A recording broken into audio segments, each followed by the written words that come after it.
We've all been there, endlessly scrolling through YouTube, Instagram, and Pinterest, searching for that perfect haircut we believe will transform our look. Yet after the cut, reality falls short of our expectations, and under pressure, we muster a smile and thank our barber. In today's video, we'll tackle these issues head on. This isn't about the same old tips like face shape and all that, so let's dive in.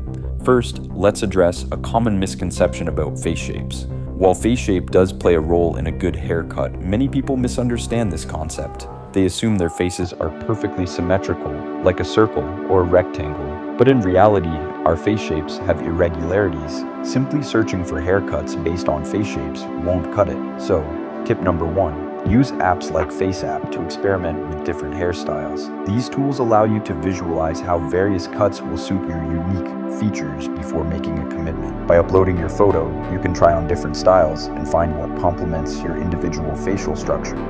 Moving on from apps, the next tip for getting a badass haircut depends on your hair type. Your hair type significantly influences which haircuts will look good on you. For instance, a quiff haircut can look much cooler on curly hair than on straight hair. If you're having difficulty finding a hairstyle based on your hair type, here are some options to consider. But here's a warning. If you make your decision based solely on these haircuts, you're repeating the same mistake you've made several times. These suggestions are only here to make your research easier. For straight hair types, consider crew cut, long fringe textured crop. For curly hair types, you can opt for curly quiff, taper fade, low fade. If you have wavy hair, consider tapered waves, undercut waves. After the haircut, many people don't achieve the desired look because they fail to maintain it. The reason could be the haircut itself, or the lack of appropriate products to support it.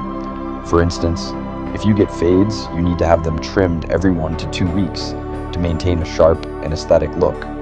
On the other hand, if you opt for a messy haircut, it will look even better with texturizing powder and sea salt spray. So, what I'm trying to say is this. Maintenance is just as important as the haircut itself. I've received many comments from people concerned about hair loss.